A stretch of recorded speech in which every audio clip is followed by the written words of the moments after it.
पूर्ण परमात्मा पाप कर्म दंड को भी काट सकता है।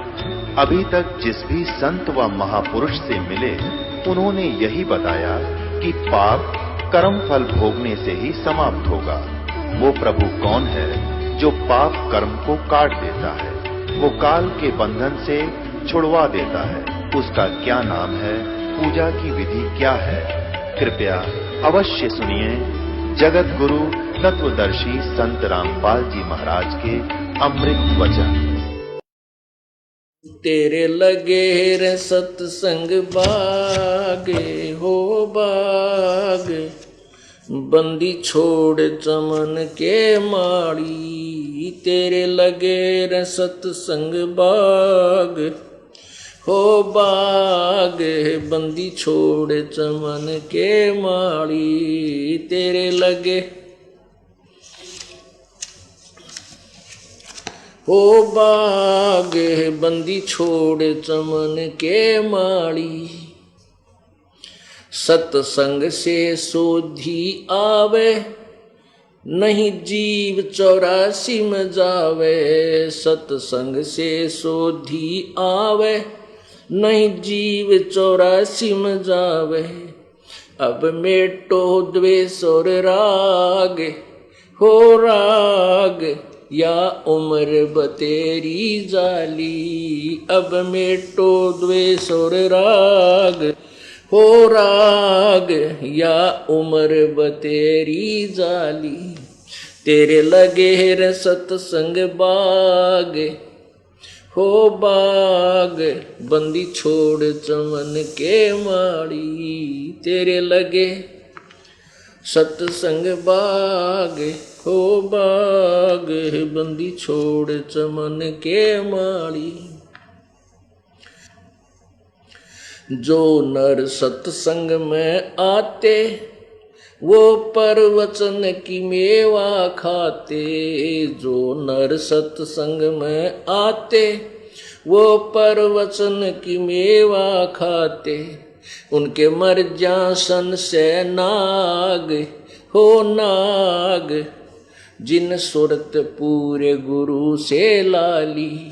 उनके मर्जासन से नाग हो नाग, जिन सुरत पूरे गुरु से लाली। तेरे लगे रे सत्संग बाग हो बाग, बंदी छोड़ चमन के माड़ी। तेरे लगे रे सत्संग बाग हो बाग, बंदी छोड़ चमन के माली। सत्संग में बूटे साधु, एक से एक अगाधु। सत्संग में बूटे साधु, एक से एक अगाधु।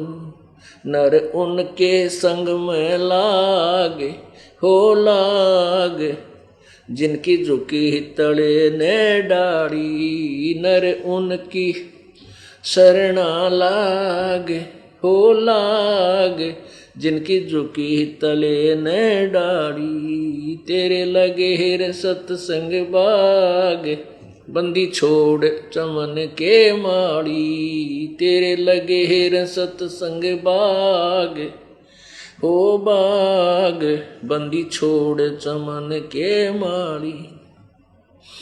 तेरा तरवर राम देवानंद, उसका लाग गया एक अमर कंद। तेरा तरवर राम देवानंद, उसका लाग गया एक अमर कंद।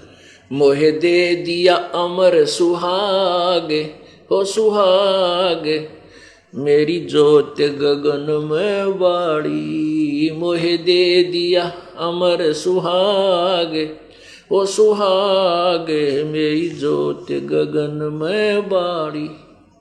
तेरे लगे रे सत्संग बाग हो बाग, बंदी छोड़ चमन के माड़ी। तेरे लगे रे सत्संग बाग हो बाग, बंदी छोड़ चमन के माड़ी।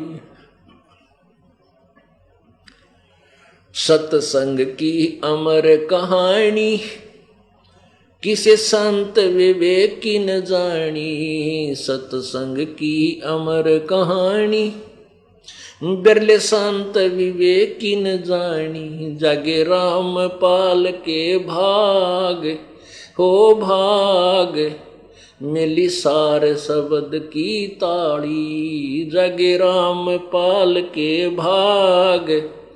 हो भाग मिली सार शब्द की ताड़ी, तेरे लगे रे सत्संग बाग। हो बाग बंदी छोड़ चमन के माड़ी, तेरे लगे रे सत्संग बाग। हो बाग बंदी छोड़ चमन के माड़ी, सत्संग की अमर कहानी। बिरले संत विवेक की न जानी, सत्संग की अमर कहानी। बिरले संत विवेक की न जानी, जागे राम पाल के भाग। हो बाग मिली सार शब्द की ताड़ी, जागे राम पाल के भाग। हो भाग मिली सार शब्द की ताड़ी, तेरे लगे रे सत्संग बाग। हो बाग बंदी छोड़ चमन के माड़ी। परमेश्वर सारी सृष्टि का माली है और पूरा विश्व उसका चमन है, उसका बाग है। अब उस परमेश्वर ने एक विशेष बगीचा लगवाया है इस दास अपने नौकर के माध्यम से के द्वारा, जो विशेष फलदार वृक्षों का। और अब जो पहले साधना करते हुए आ रहे थे, प्रभु के चरणों में थे आज से 600 वर्ष पहले, वही पुण्यात्मा इतने परिपूर्ण कर गए थे प्रभु भक्ति से कि उनको अब मनुष्य जीवन मिलता हुआ आ रहा है। अब कितने दयालु हैं परमात्मा कि उस समय आपको 120 वर्ष वहाँ रहकर हम सभी को भक्ति के से परिपूर्ण कर गए, हमारा धारण पोषण कर गए। और पेट भरने का रोटी टूका तो परमात्मा दे ही देता, जिसको साथ में जिसको जन्म देता उसके लिए आहार भी देता है। लेकिन धारण पोषण विशेष जो आध्यात्मिक धारण पोषण है, इस आत्मा को भक्ति से परिपूर्ण करता है, जिसकी परिणाम स्वरूप इस आत्मा को पहले जो परमात्मा आए थे केवल 5 नाम देकर गए थे। कौन से 5 नाम? जो आपको प्रथम मंत्र में दिए जाते हैं। प्रथम बार उपदेश में जो 7 मंत्र दिए जाते हैं उनमें से केवल 5 नाम प्रभु देकर गए थे। उन 5 मंत्रों से आप इतने भक्ति युक्त हो गए कि आपको कई कंटिन्यूस मनुष्य जन्म भी मिलते हुए आ रहे हैं। और इस भक्ति काल, ये भक्ति युग शुरू हो गया, भक्ति का समय शुरू हो गया, भक्ति काल बोलते हैं इसको। इसके लिए परमात्मा ने पहले ही कबीर सागर में लिखा है कि धर्मदास तो लाख दुहाई और ये सार शब्द कहीं बार ना जाए, और सार मूल ज्ञान ये तत्व ज्ञान में की और जिक्र मत करना। कहते हैं ये सार नाम बाहर जो पढ़ी, ये बिचली पीढ़ी हंस नहीं तरही। अब फर्स्ट, अब और लास्ट, और ये मध्य वाली जो है मिड की, तो 3 कलयुग को 3 हिस्सों में बांटा प्रभु ने। तो सबसे पहले कहते हैं हम प्रथम चरण में हम बनारस में आए थे और मगहर से हम सहशरीर चले जाएंगे, ये प्रथम चरण होगा। और बिचला चरण कब होगा? जब पूरा समाज शिक्षित होगा। उस समय मैं आऊँगा 12वें पंथ में, गरीबदास वाले पंथ में हम आएंगे, हम ही 12वें पंथ हम ही चलावें, सभी पंथ मिटा के एक पंथ चलावें। और अब ये बिचली पीढ़ी शुरू होगी। लास्ट की जो पीढ़ी होगी कलयुग के, वो जो व्यक्ति होंगे, पुराणी होंगे, मनुष्य मानव श्रीधारी, वो कर्तगनी हो जाएंगे, पूरे विकारी हो जाएंगे, सब गंदे कर्म किया करेंगे, मांस आहार करा करेंगे। अभी देख लो कितना स्पीड पकड़ा विकारों की तरफ समाज। हिंदू समाज मुसलमान भाइयों को, मुसलमानों को इसलिए बुरा बताता था कि मांस खाते हैं, केवल इसी दृष्टिकोण से वो उनसे हेट करता था, घृणा करता। अब हिंदू समाज में शायद मुसलमानों से भी ज्यादा मांस खाने वाले व्यक्ति हैं। और सिख समाज में तम्बाकू का भी परहेज था, मांस की तो बहुत दूर की बात है। और सिख समाज के अंदर मांस तो ऐसा हो गया जैसे हलवा पूरी होया करे, अरे थरा गजब हुई हो। उन महापुरुषों का एक भी अनुसरण नहीं रहा जिनके हम अनुयायी कहलाते हैं और गुणगान करते हैं। तो इसी प्रकार ये बिजली गिरती हुई आ रही है। अब ये समाज एक बार मानव समाज में ये स्टॉप लगेगा इन विकारों का, बुराइयों का, माया की दौड़ धूप का। क्योंकि परमात्मा जो धन देगा, परमात्मा जो घर में सुख देगा, वो किसी से नहीं हो सकता। ना 2 नंबर का धंधा करके, ना रिश्वत लेकर, किसी प्रकार भी प्राणी धनी नहीं हो सकता। और मान लीजिए किसी से 2 नंबर करके इधर उधर से पैसे इकट्ठे कर भी लेगा तो पर एक ही चोट लग जाएगी, कोई बच्चा बीमार हो जाएगा, 1-2 लाख रुपया लगवा कर मर भी जाओ, मृत्यु को भी प्राप्त हो जाएगा, यानी डबल मार लगेगी। और वो पाप जो न्यों के न्यों रह जाएंगे, धन तो रहा नहीं, लेकिन वो पाप ज्यों के त्यों रह जाते हैं, जिस कारण से उसने वो धन जोड़ा था, वो पाप फिर उसने गधे कुत्ते सुअर की जूनी में जाकर भोगने पड़ते हैं। तो अब ऐसा निर्मल ज्ञान पूरे विश्व में फैलेगा। ठीक है, कोई 2-4-10% कर्महीन इंसान होंगे, वो तो अलग बात है। जहाँ 90% इंसान ठीक हो जाएंगे, उन 10% की पार पड़े को नहीं, उनकी नहीं बसावेगी, उन्हें सीधा होना पड़ेगा। वो भी सीधे हो जाएंगे, विकार रहित हो जाएंगे, सरमाया करेंगे, लुकते फिरा करेंगे। अब विचार करना, हमारे जो भक्त हैं, हमारे भक्तों के भगत तो थोड़े बहुत शर्मा जाते हैं रिश्तेदार ने नू के हमारे घर में बीड़ी ना पिए। हालांकि वो ना ऐसा शर्माना, लोक लाज करना नाम खंड करता है, लेकिन बालक तुरंत कह देते हैं कि हमारे घर में बीड़ी नहीं पियोगे आप। तो फिर वो जो बीड़ी शराब पीने वाले हमारे भक्तों के घर में आ भी जाते हैं, तो कहीं छुप के गली में बाहर बैठ के जो कर कहूं कि देखो बालक तना देख ले इनका, आके फिर टोक दे तू बीड़ी पियो है। तो ऐसे डरा करेंगे फिर ये पाप करते हुए, और धीरे धीरे फिर ये बुराई छूट जाएगी, एक दूसरे को देख कर छोड़ेंगे।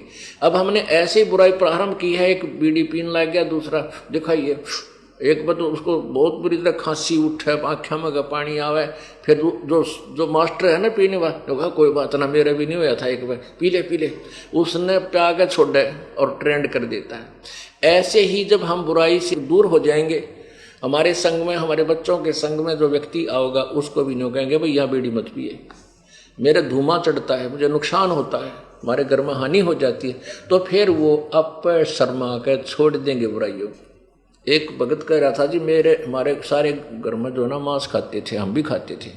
अब ज्ञान हुआ तो मैंने, मेरी माँ ने, बहन भाई सब ने नाम ले लिया, मेरा पिताजी ना मान दे, तो हमने बनाना ही बंद कर दिया।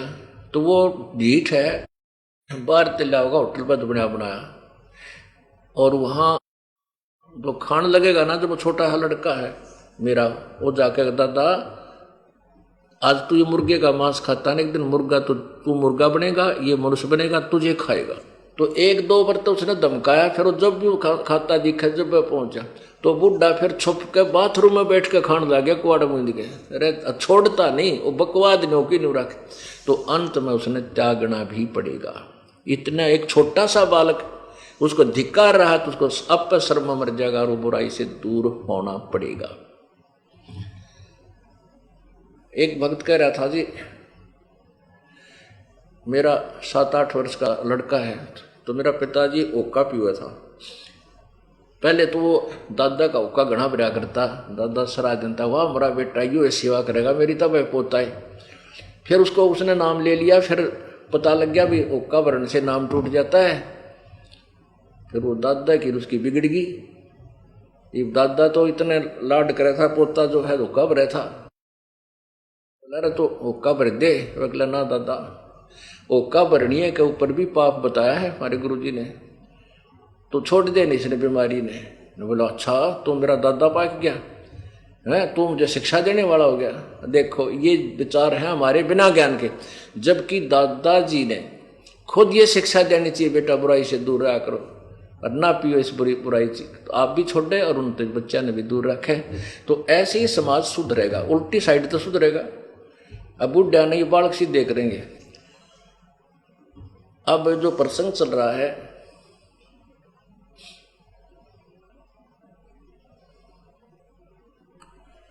कि सत्संग में आपको इसलिए बुलाया जाता है, यहां पर पुराने भक्त भी होते हैं और बिल्कुल नए भक्त भी आते हैं। इसमें क्या है कि सत्संग में बूटे साधु, ये साधु माने संत भक्त, साधना करने वाले योगी सब साधु होते हैं। साधक है जिन्हें बुराई छोड़ दी, सीधा सीधा सीधा चालो सो साध कहावे, सब बुराई त्याग के भक्ति मार्ग में बिल्कुल सीधा होकर चले सो साधु है, योगी है, भक्त है। तो कहते सत्संग में अच्छे अच्छे भक्त होते हैं, एक से एक अच्छी आत्मा मिलेगी।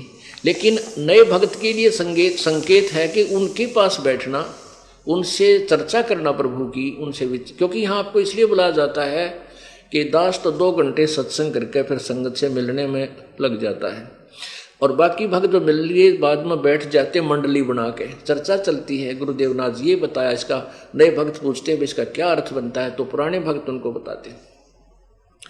तो उसके लिए बताते हैं कि उन नए भक्तों को कहते हैं कि उनकी संग में बैठ, जिनकी झुकी तले न डाली,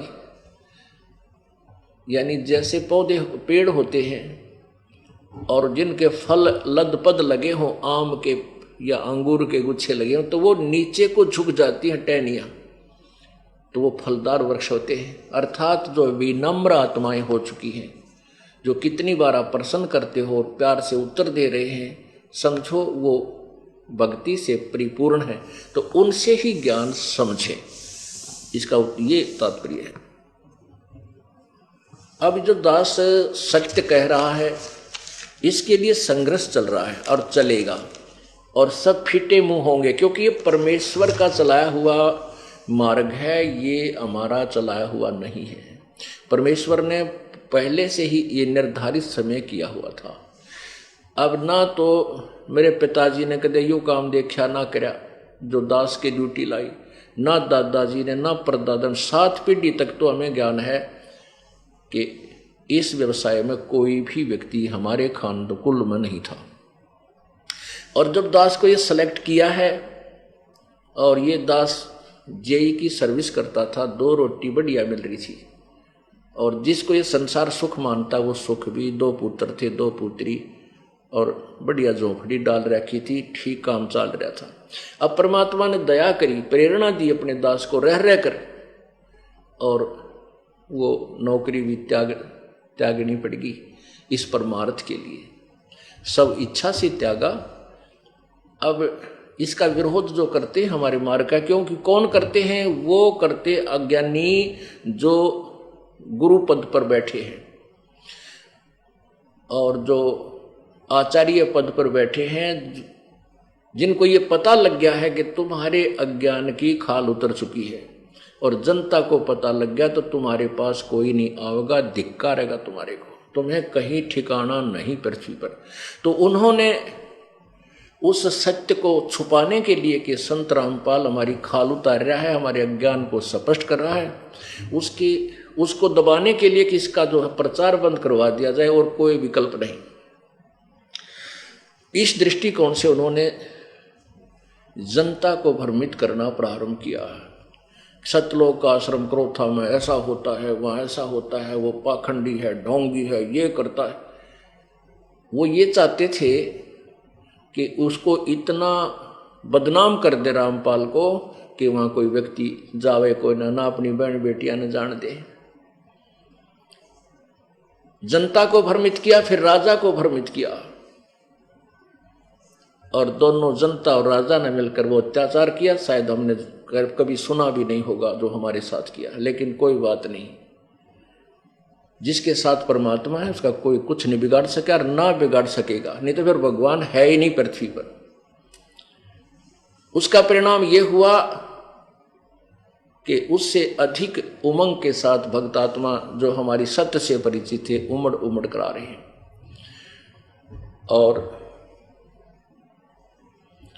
ये तत्वज्ञान फुल स्पीड से फैल रहा है, पूरे विश्व में जाएगा, इसको कोई रोक नहीं सकेगा पृथ्वी पर। यह प्रभु का चलाया हुआ, ये दास का या किसी व्यक्ति विशेष का नहीं है। और परमात्मा के मार्ग में जो बाधा करेगा, उसके बीच में खड़ा होगा, आंट लगाने की चेष्टा करेगा, वो तो उस अंधे गधे जैसा होगा। एक अंधा गधा था और वो रेलगाड़ी की पटरी के बीच में खड़ा था। रेलगाड़ी आ रही थी, अब उसने देखा गड़गड़ गड़गड़ करती हुई कोई वस्तु आ रही है। अब गधे ने सोचा कि तुझे छेड़छाड़ करेगा, इसका पहले लात मार दूं। अब ट्रेन ने तो वहां आना ही था, पर क्योंकि उसका मार्ग था और मार्ग में अंधा गधा खड़ा, और वो ने सोचा कि आन देश ने मेरा निकट, इसका लात ठोकूंगा, ये मुझे डिस्टर्ब करने आ रहा है कोई वस्तु। अब जो ही ट्रेन बिल्कुल निकट आई, उस अंधे गधे ने दोनों लात मारी, दोनों पछंडे मारे रेल के इंजन के, उठा के पटक दिया, गधा के राखित पड़ा जाकर। तो रेल के मार्ग में अंधा गधा खड़ा कभी रुक सकता है? तो जो परमात्मा के मार्ग में, कबीर परमेश्वर के इस मार्ग में बाधक बनेंगे, वो अंधे गधे समझ लेना। और उनकी वो दुर्गति होगी, आपके सामने दिखा दूंगा, चाहे राजा था चाहे प्रजा, जो भगवान के बारे में और इन भोली भाली आत्मा भक्तों के साथ अत्याचार किया, 2 साल तक लगभग भगवान का प्रचार बंद करवा दिया। इनके वो दुर्गति होगी, ये समाज देखेगा और याद करेगा। दास बद्दुआ नहीं दे रहा, लेकिन उनके किए हुए कर्मों का प्रतिफल बता रहा हूं, ये होगा। ऐसे बहुत से प्रमाण आ रहे हैं उन गांवों के जो विशेष बकवाद करा करते। एक घर के 2 बच्चे गए थे वहां पर, पेट्रोल ले रहे, उसमें बोतल में पेट्रोल बम बना के फेंके थे, दोनों को अदरक मारा पड़ा है, दोनों को ही, 2 भाई थे। तो ऐसे ऐसे बहुत से प्रमाण हैं जो अब बता रहे हैं भक्तात्मा जी, सचमुच ये तो जुल्म जिन्होंने किया था उनके आगे आ रही है, ये तो आवेगी। परमात्मा का जो मार्ग है, इसको कोई बाधा नहीं कर सकता, और इसमें जो करेगा तो उसको, इसका दुष्परिणाम परमात्मा ही देगा, उसका फल उसको भोगना पड़ेगा। अब प्रसंग चल रहा है कि वो परमेश्वर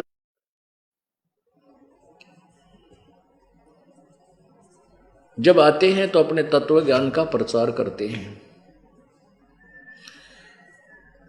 और वो बताते हैं कि अंधे की बाँ अंधे ने पकड़ रखी है। अब वो रास्ता कैसे बता सकेंगे? अब परमेश्वर आए, उन्होंने ये सत्य मार्ग बताया, और हम दासों की आंख बना दी, मोतियाबिंद का ऑपरेशन कर दिया, और फिर ये एक हॉस्पिटल चालू करवा दिया, सत्संग स्थल, जिसमें अज्ञान रूपी, आध्यात्मिक अज्ञान रूपी मोतियाबिंद का यहाँ ऑपरेशन किया जाता है। और फिर वो पुण्यात्मा परमेश्वर के यथार्थ ज्ञान से परिचित होकर गदगद हो जाता है। आप देख रहे हो, दूर दूर देशों से पुण्यात्मा परमात्मा की प्राप्ति में यहाँ पहुँच रहे हैं। गर्मी हो, सर्दी हो, चाहे कैसी ही आपदा हो, आंधी तूफान आए, ये पुण्यात्मा छोटे छोटे नवजात शिशुओं को लेकर परमेश्वर के चरणों में पहुंच जाते हैं, उसके दरबार में पहुंच जाते। इससे सिद्ध है कि ये तत्व ज्ञान से परिचित हो चुके हैं। अब प्रसंग चलता चला है कि जग सारा रोगिया रे, जिन सतगुरु वैद न जाना जग सारा रोगिया रे। कौन सा रोग है? जन्म मरण का रोग लगा या तृष्णा बढ़ी खांसी।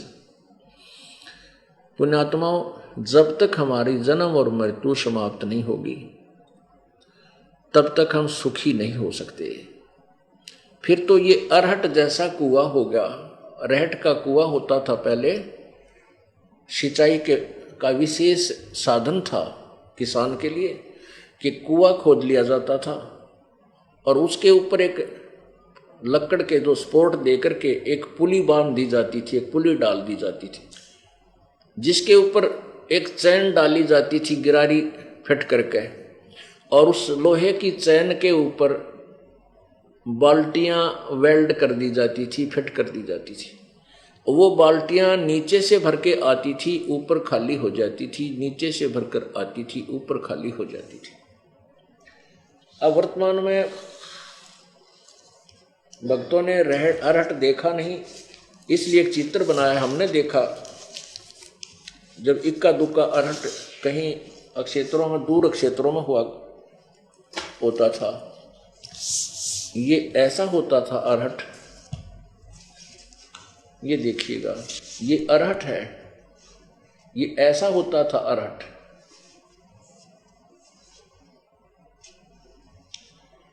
ये कुआं है, ये कुआं है, ये कुआं है ऊपर, ये यहां तक ये जल है नीचे, और ये एक पुली बना रखी होती थी लक्कड़ की, और इसके ऊपर ये चैन लगा करके, इसके चैन के ऊपर ये बाल्टियां फिट कर रखी हैं। ये एक बैल से या ऊंट से चलाया जाता था।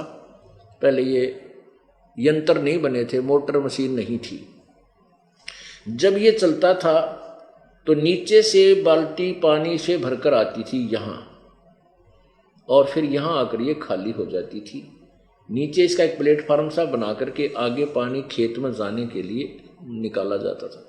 तो नीचे से भरकर आते हैं, ऊपर खाली हो जाते हैं, फिर नीचे से भरकर आते हैं, ऊपर खाली हो जाते हैं। ये चक्कर सुबह से लेकर शाम रात तक चलता ही रहता था। नीचे भरा, ऊपर खाली हुई बाल्टी, फिर पटपट करती आई, फिर भर कर गई, फिर खाली हुई। तो यहाँ जन्म मृत्यु का यो रोग हमारे ऐसा लगा हुआ। ये अरहट का कुआ लोई, यागल बंध्या है सब कोई, कीड़ी कुंजर और अवतारा, हर डोर बंधे कई बारा। ये चतुर्भुजी भगवान कहावे, हर हर डोर बंधे सभी आवे, अरहट डोर। ये चतुर्भुजी भगवान, ये चार भुजा के मालिक ब्रह्मा विष्णु महेश, ये भी जन्म मृत्यु के चक्कर में है। इनका भी अरहट के साथ फेरा है। ये भी ऐसे ही अपना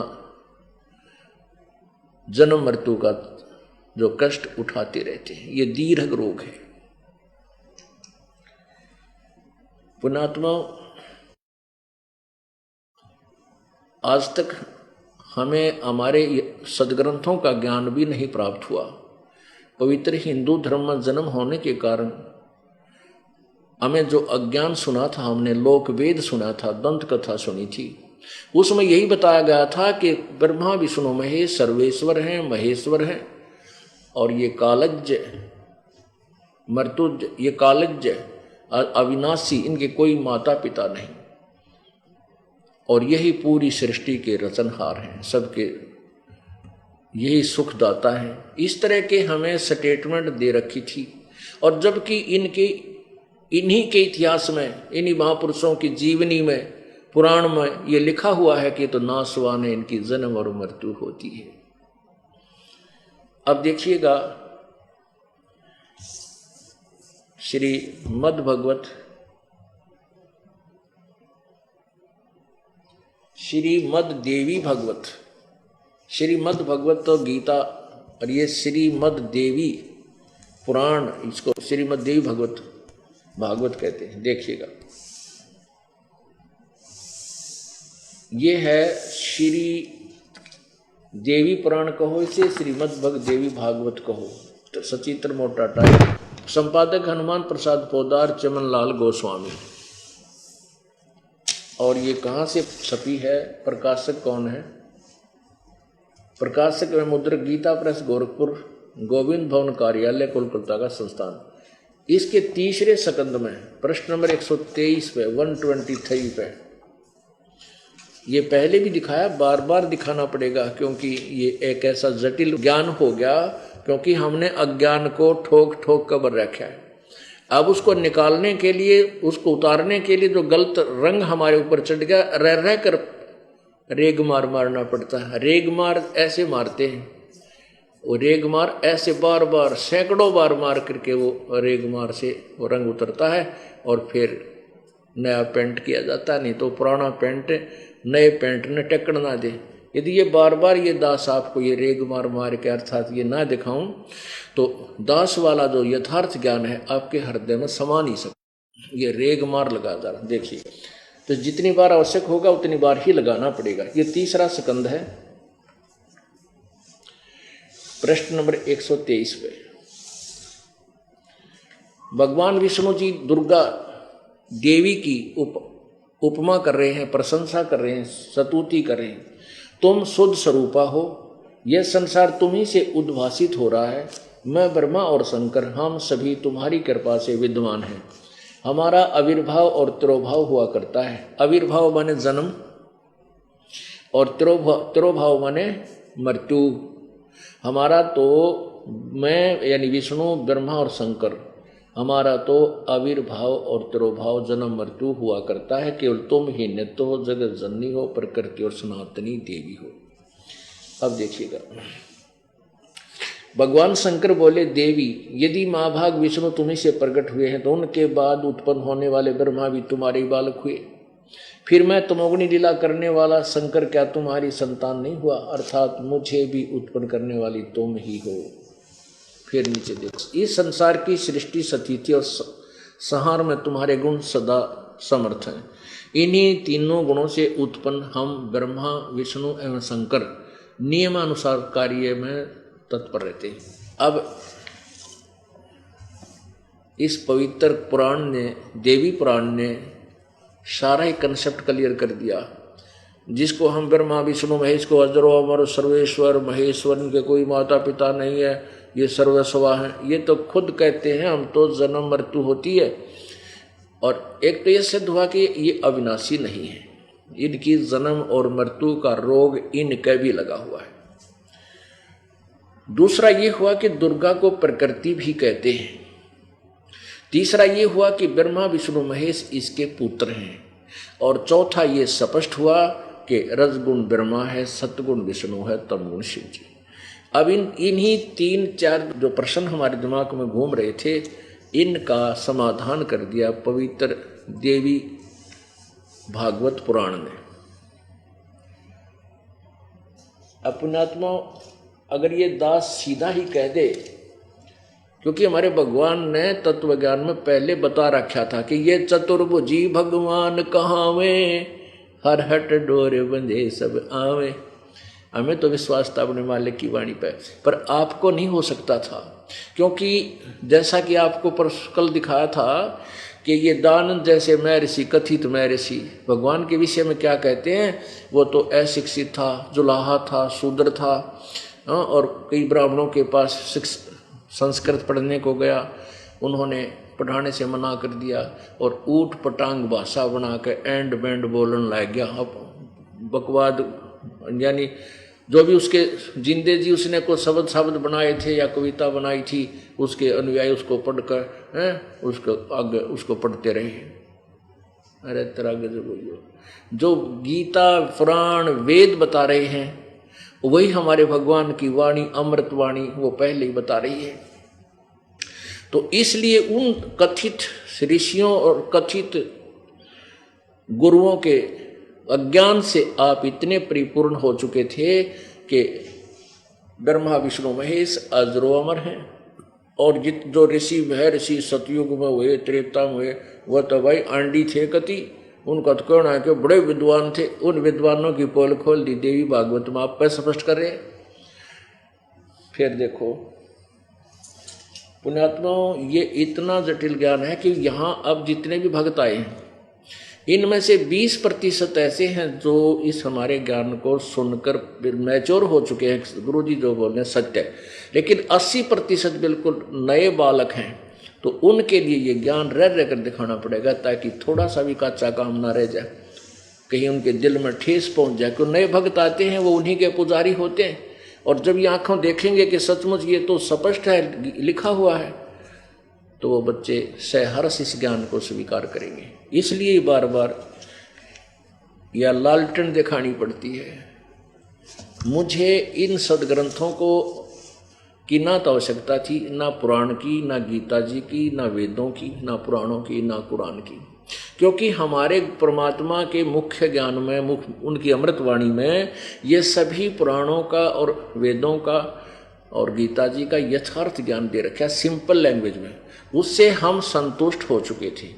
उससे जो विधि उन्होंने भक्ति की बताई थी, उससे हमें जो लाभ हुए वो अद्वितीय थे, इससे हम संतुष्ट हो चुके थे।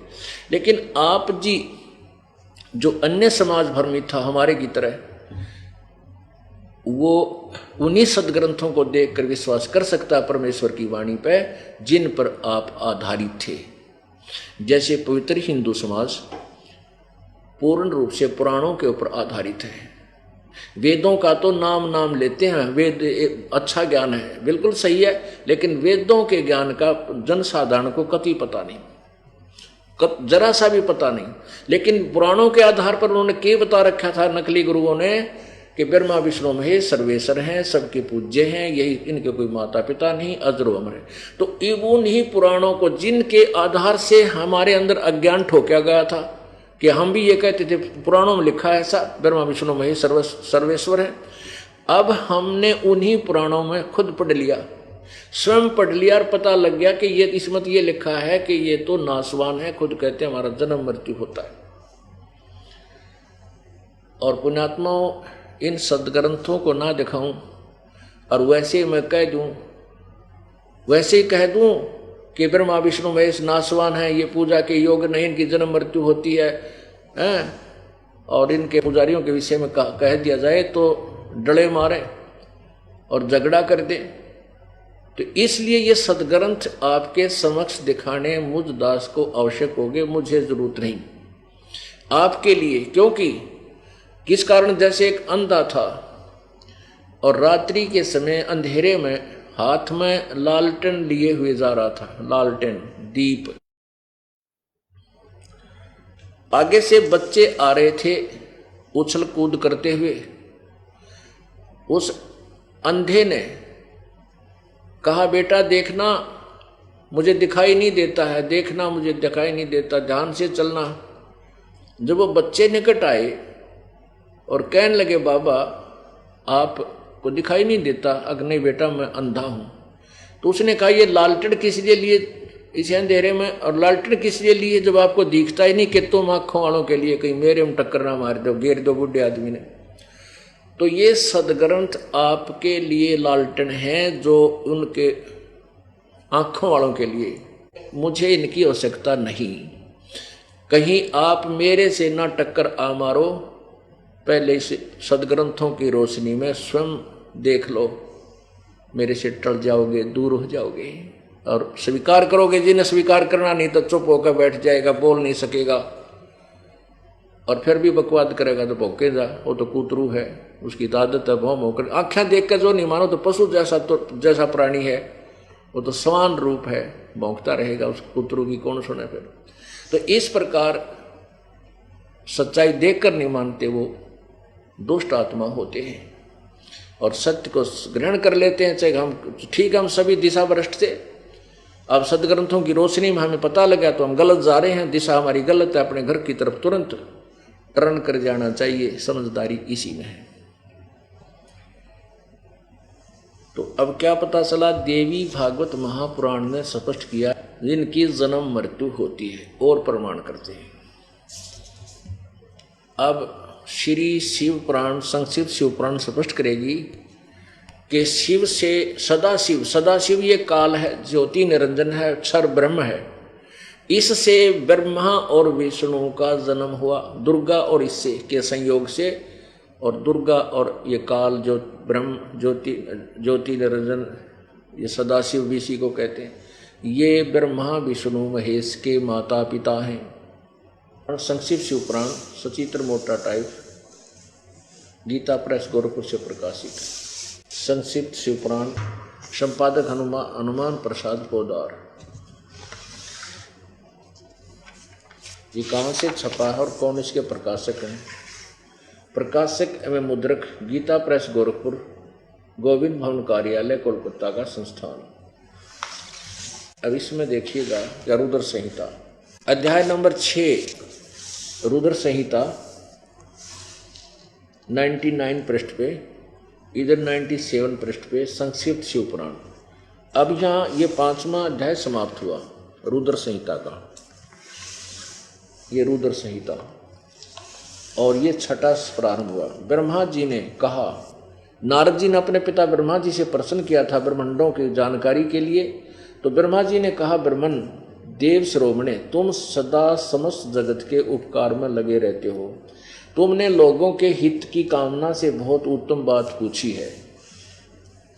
जिसमें समस्त चराचर जगत नष्ट हो गया था, सर्वत्र केवल अंधकार ही अंधकार था, न सूर्य दिखाई देते थे न चंद्रमा, अन्य ग्रहों और नक्षत्रों का भी पता नहीं था, न दिन होता था न रात, अग्नि पृथ्वी वायु और जल की भी सत्ता नहीं थी।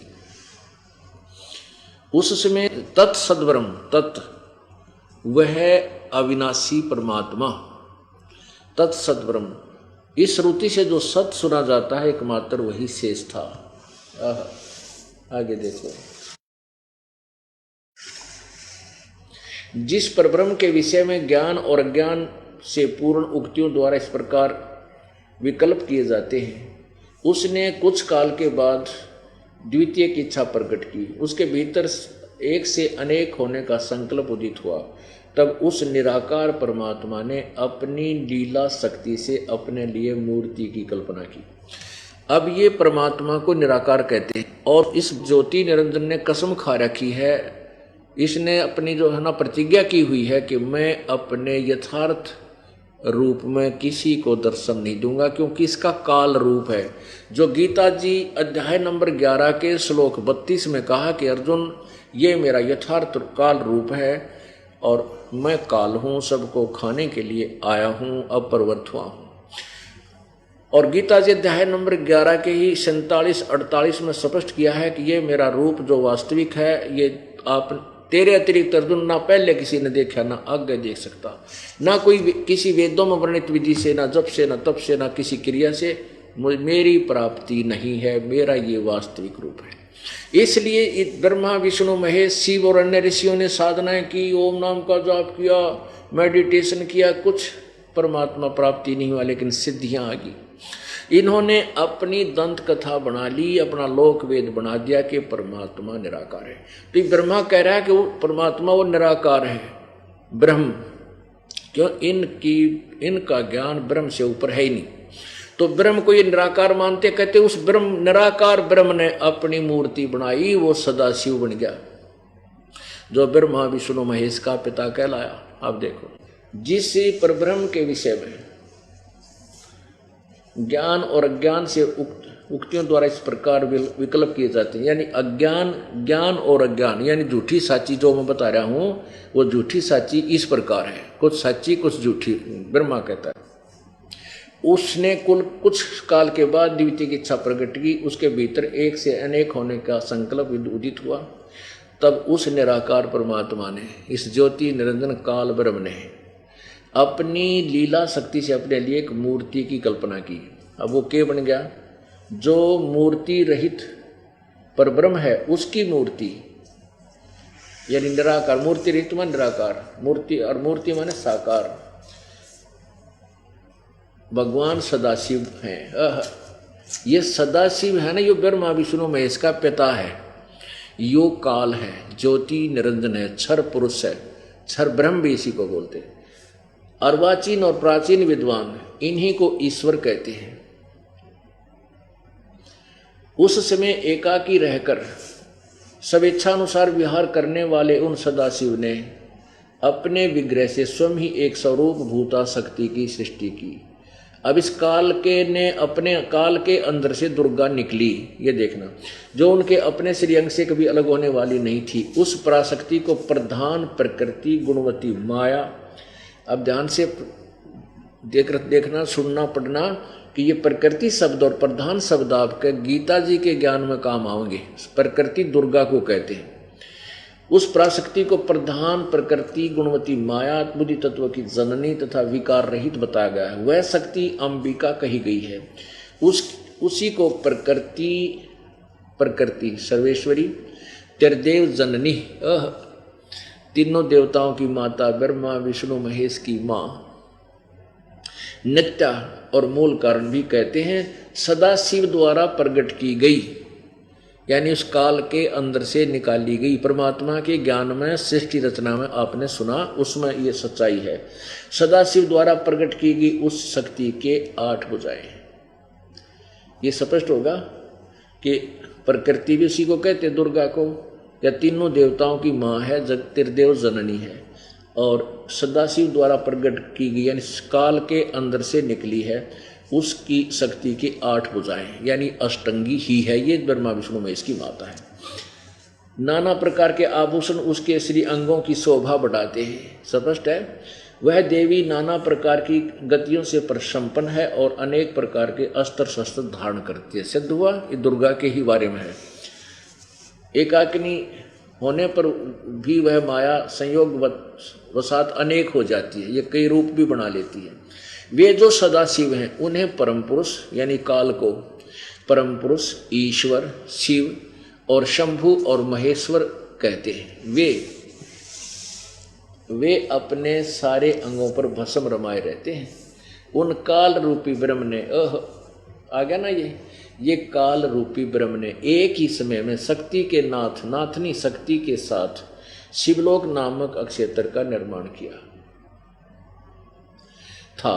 उस उत्तम क्षेत्र को काशी कहते हैं। वह परम निर्वाण व मोक्ष का स्थान है। अब यहाँ ध्यान से देखो कि वे अपने सारे अंगों पर भस्म रमाए रहते हैं। उन काल रूपी ब्रह्म ने एक ही समय में शक्ति के साथ शिवलोक नामक क्षेत्र का निर्माण किया है। ये काल ज्योति निरंजन के विषय में कहा जा रहा है, इसने सदा शिव रूप बना लिया। उस उत्तम क्षेत्र को काशी कहते हैं। वह परम निर्वाण व मोक्ष का स्थान है जो सब के ऊपर विराजमान है। वे प्रिया और प्रियतम प्रियतम रूप यानी पति पत्नी रूप में शक्ति और शिव, दुर्गा और ये काल जो परमानंद स्वरूप हैं उस मनोरम क्षेत्र में नित्य निवास करते हैं। काशीपुरी परमानंद रूपणी है।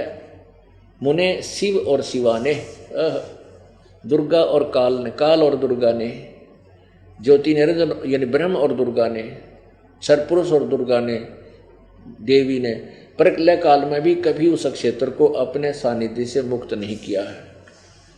देवर से एक समय उस आनंद वन में रमण करते हुए शिवा और शिव के मन में यह इच्छा हुई कि किसी दूसरे पुरुष की सृष्टि करनी चाहिए, जिस पर यह सृष्टि संचालन का महान भार रखकर हम दोनों केवल काशी में रहकर इच्छा अनुसार विचरें और निर्वाण धारण करें।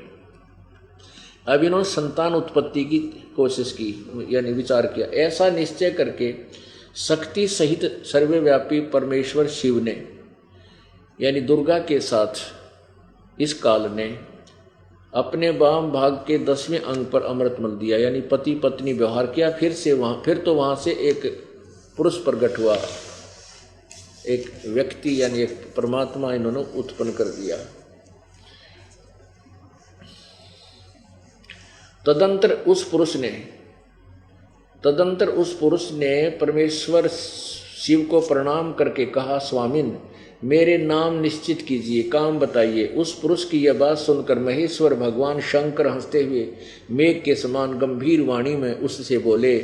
शिव ने कहा, वत्स बेटा, व्यापक होने के कारण तुम्हारा विष्णु नाम विख्यात हुआ। 6ठे अध्याय में रुद्र संहिता में यह स्पष्ट हो गया कि इस काल यानी ज्योति निरंजन सरपुरुष कहो, इसको ब्रह्म को, जिसने गीता का ज्ञान दिया, श्री कृष्ण में प्रवेश करके भूत की तरह प्रवेश करके, वो उसके संयोग से और दुर्गा के संयोग से पति पत्नी व्यवहार से जो विष्णु जी की उत्पत्ति हुई। अरे तेरा गजब हुई हो। हमारे जो सिलेबस तो बता रहा है कुछ, और हमारे गुरु बताया करते उआ बाई एंड वेंड बोला करते थे। क्या वो टीचर ठीक थे? जो टीचर सिलेबस से आउट ऑफ सिलेबस बच्चों को स्टडी करा रहा है वो टीचर ठीक नहीं, वो शत्रु है उन विद्यार्थियों का, गुमराह कर रहा है, वो नावल की कहानी सुना रहा है, इधर उधर के गप्पे आंक रहा है। तो पुण्यात्मा, मेरे को परमेश्वर ने टीचर बना के भेज दिया, और एक टीचर का कर्तव्य है कि वो जैसे पहले वाले अध्यापक ने कोई प्रश्न गलत हल कर रखा है और वो नए टीचर के सामने वो आता है, तो वो क्या करेगा, उसका कर्तव्य बनता है पहले उसमें सुधार करे कि बच्चों ये गलत प्रश्न हल होया हुआ है और तुमने गलत गोट रखा है, इसको ऐसे ठीक करो। अब वो बच्चे जाते हैं उस टीचर के पास जो दूसरी कक्षा में है कि ये आपका किया हुआ प्रश्न उस टीचर ने नए ने गलत बता दिया, तो वो फिर अपनी बेइज्जती महसूस करता है, अक्तरी तक पोल पाट गई। और कितने दिन तो पढ़ाते आ रहे यही 2 दूना 6 2 दूना 6, और अब उसको बताया गया 2 दूना 4 बतावे जो कि सत्य है, तो उसने उनको मुश्किल माचगी थारी बेइज्जती होगी। भाई माचो तो माचो, दुख पाओ तो दुख पाओ, बच्चों का भविष्य तो अब ठीक करना पड़ेगा। तो अभी तक हमारे को जो गलत ज्ञान दे रखा था उसको ठीक करना मेरा परम कर्तव्य है, इसलिए परमात्मा ने यह ड्यूटी दी है। जो ये ना करूँगा तो धिक्कार है मेरे जीवन को, आग लगे इस जीवन को, काल मरता आज मरूं। तो कहने का भाव यह है कि आखिरी सांस तक ये ढोल पीटूंगा जब तक सांस दे रखे मालिक ने। ये तो जुल्म कर रखा है, अज्ञानी बना दिया दुनिया में, हाहाकार माच रही है, ना भाई बहन का प्यार रहा है, माया माया दिखाई दे रही, आग लगी संसार में। इसके अतिरिक्त इस ज्ञान के बिना संसार में सुधार नहीं हो सकता, और ना आपस में प्यार हो सकता, और ना ये संसार धनी हो सकता। पागल कुत्ते की तरह भटक रहे हैं, माया माया दिखाई देती है, ना कोई स्टेटस ना रहा। तो ये एक बार इस माया से हमारा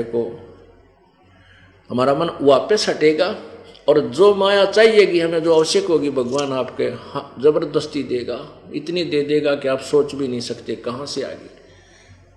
परमात्मा ही देगा, तभी हम संतुष्ट भी होंगे और वो बढ़िया भी होगी, अच्छा भी होगा। 2 नंबर से नहीं होगा तो उससे पाप भी नहीं लगेगा। जैसे आप बीमार हो गए और बीमारी में 20, 30, 50 हज़ार रुपये लगने हो, परमात्मा 1 मिनट में वैसे ठीक कर दे तो 20, 50 हज़ार रुपये बच गए, ना रिश्वत लेनी पड़े, ना कि तो और 2 नंबर की झूठ बोलनी पड़े, आपका कितना सारा मिल गया।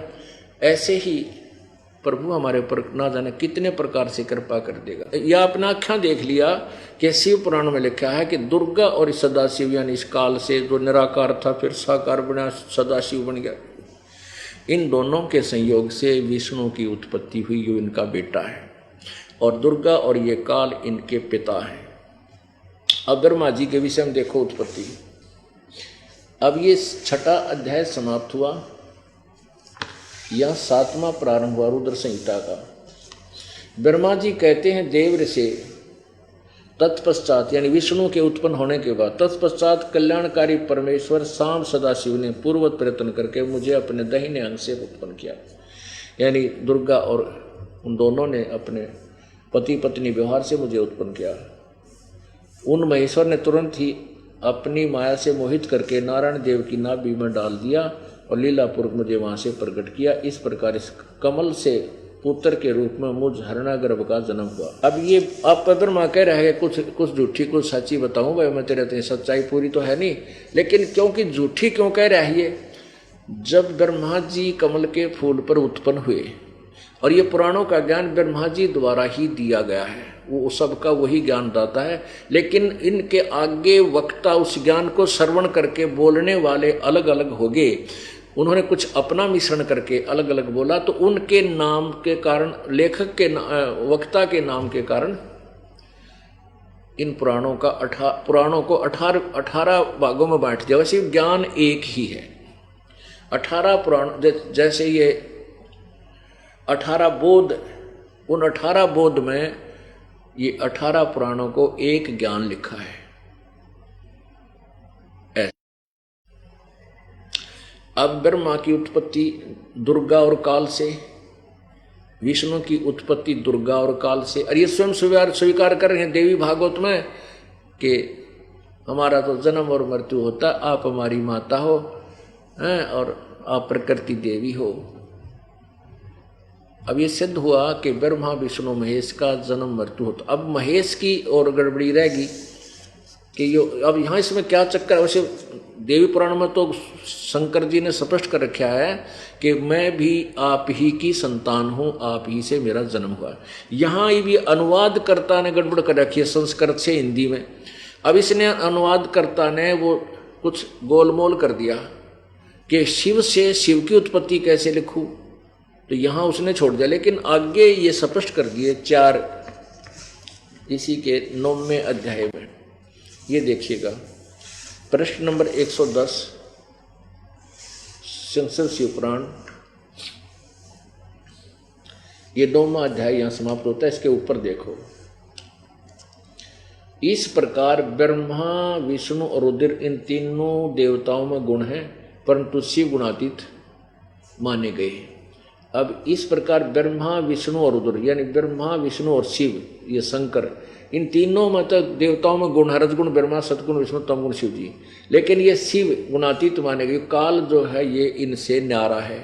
जो गीता जी के 7वें अध्याय के 12वें श्लोक में कहता है कि इन तीनों गुणों के सतगुण रजगुण से उत्पन्न होने वाले जो भाव हैं, ये सब मुझसे ही उत्पन्न होने वाले जान, लेकिन मैं इनमें नहीं और ये मुझ में नहीं, मैं इनसे न्यारा हूं। यहां भी यही लिखा है कि वो इनसे अलग रहते। तो हो गए 4, ये इनका तीनों का पिता है और दुर्गा इनकी माता है।